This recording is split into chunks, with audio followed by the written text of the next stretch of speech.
What's your favorite kind of cookie to make? I'm a big fan of gingerbread. I love turning out the exact same shape over and over and over and over. You don't even have to be an artist to make gingerbread cookies come out just right. But the best works of art don't come from a mold. They're unique, original, one of a kind. And the greatest work of all time is you. God made you to reflect a little bit of who He is to the world around you. But He made you to reflect Him in a way that's entirely different from your brother, your mom, your neighbor, or even that popular kid at school. God made only one you, and He made you on purpose. No one else in the entire world can fill that perfect spot He crafted, just for you. And when you discover who God made you to be, you can make a greater difference in this world than you could ever imagine. That's why individuality is an amazing way to worship God with your life. Because worship is about more than just singing loud. It's all about living loud.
Hey everybody, I'm Graham, and I've got to say I'm super excited about today because we are talking about one of my favorite things. Candy! Have you ever been to one of those candy stores that lets you put all of your favorite candies into one little bag?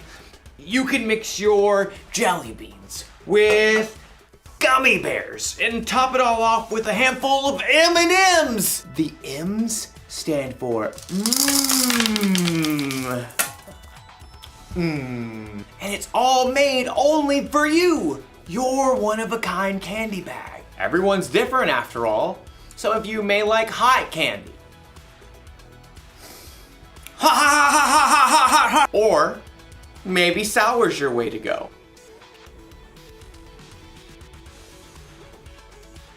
I need some water, please. Or maybe you don't like candy at all. Now that's a good radish. We're all different, and that's not a bad thing. That's what individuality is all about. Individuality is discovering who you were meant to be so you can make a difference. We're all created to be individuals. That's why we all like different kinds of candy. Hey, what if we were created out of candy? Like, what if my head could be made out of jelly beans? And maybe some peppermints for eyes. Yeah.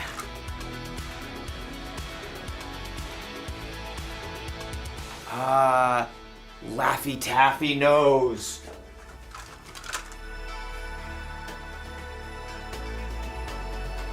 Twizzler mouth. Twizzler? Twizzler? And of course, some hair. Looks just like me.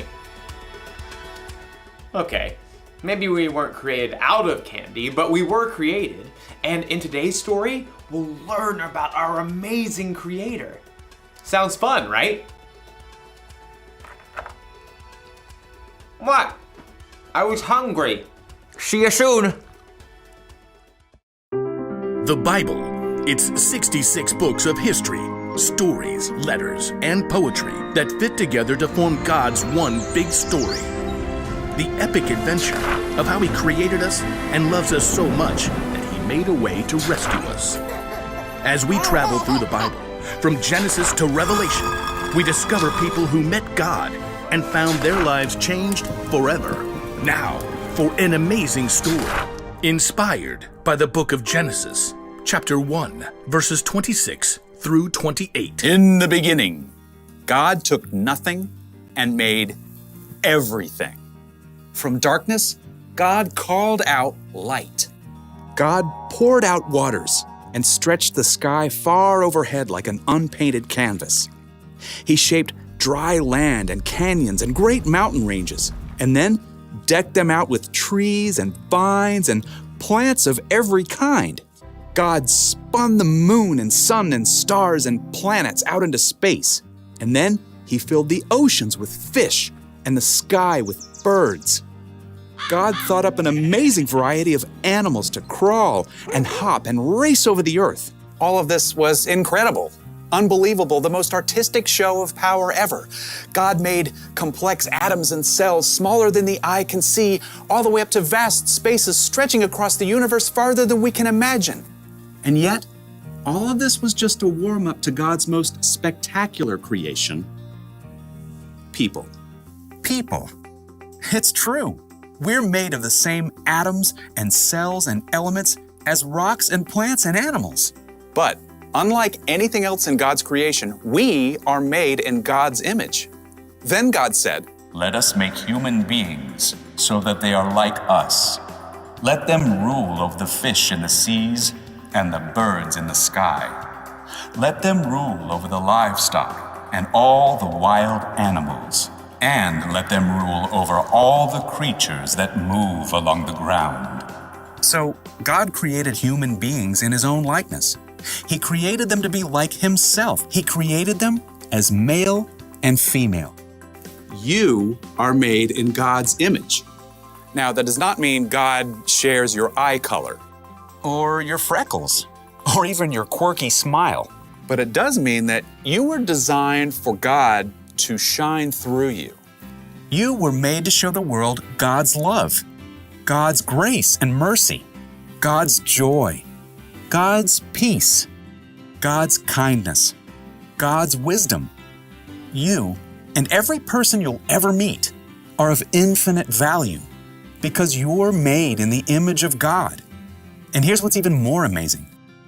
God didn't design us to turn into a bunch of little robots who look and act the same when we follow Him.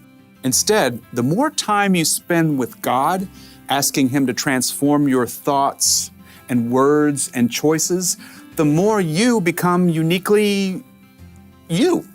As you follow Jesus and reflect God's light more clearly, you'll be able to do the things that God has designed for you and no one else.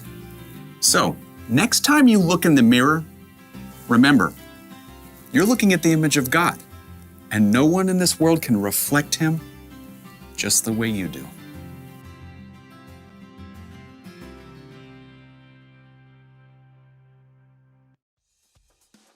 When God created the world, He saved the best for last. People. He made us to be like Him. He made us in His image. Maybe that means God looks like us. Or maybe it means God made us with different qualities that could only come from Him. Maybe God made you creative, like He's creative. Ooh, or maybe you're really smart because a smart God made you that way. You could be patient, or kind, confident, or peaceful. And you could top it off with a handful of joyfulness. God is all of those things, and He's given them to each of us in all kinds of different combinations. So here's the one thing to remember today. You were made in God's image. Only you were made the way you are. You're one of a kind. There.